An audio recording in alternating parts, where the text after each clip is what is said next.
नमामि समीशान निर्वाणरूपं विभुव्यापकं ब्रह्मवेदस्वरूपं निजं निर्गुणं निर्विकल्पनिरीहं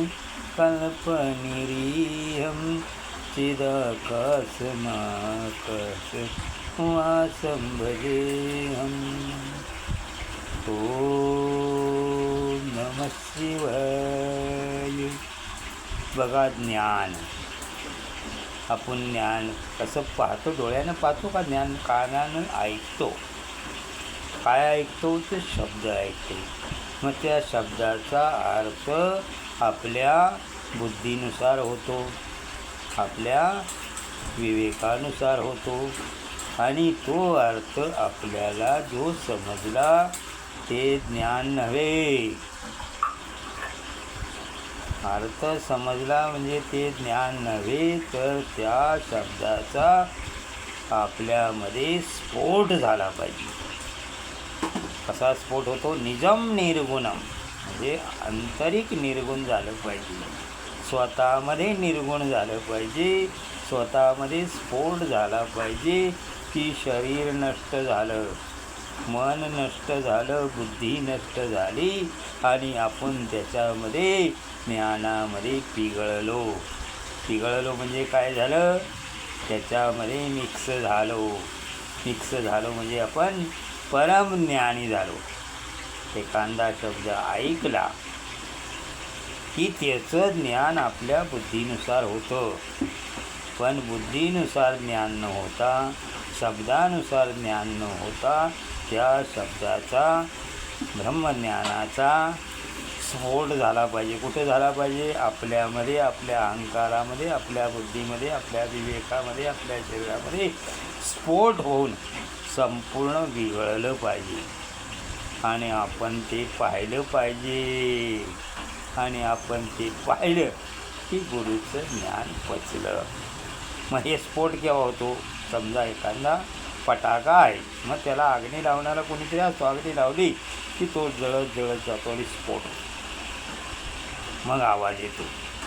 तसा या कलियुगामध्ये असा गुरु पाहिजे की ज्याला पूर्ण ज्ञान झालेलं आहे, ज्याला संपूर्ण ज्ञान झालेलं आहे, जो ज्ञानाचा सागर आहे, स्वतः अनुभूती घेतलेला आहे, तो इतराला अनुभूती देऊ शकतो.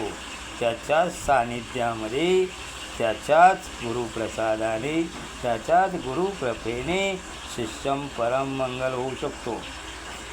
नाहीतर भरपूर जण व्याख्याते असतात, कीर्तनकार असतात, प्रवचनकार असतात, पण त्यांना त्यांच्यामध्ये ज्ञानाचा स्फोट झालेला नसतो.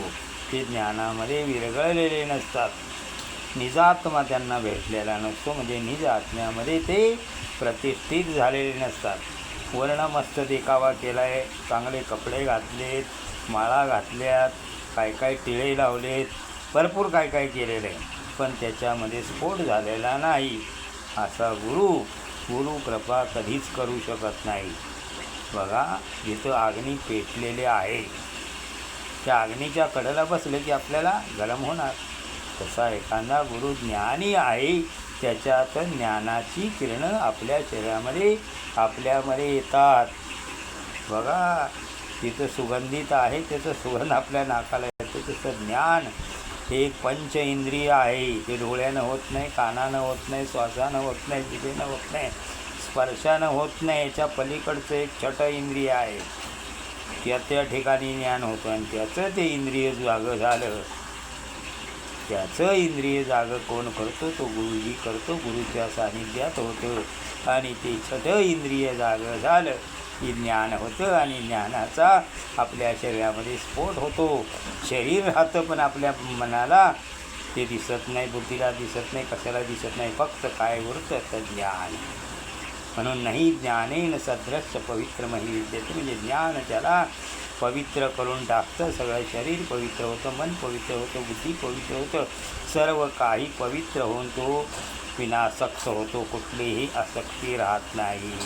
म्हणून म्हणलेलं आहे, नमामि समीशान निर्वाणरूपं विभुव्यापकं ब्रह्मवेदस्वरूपं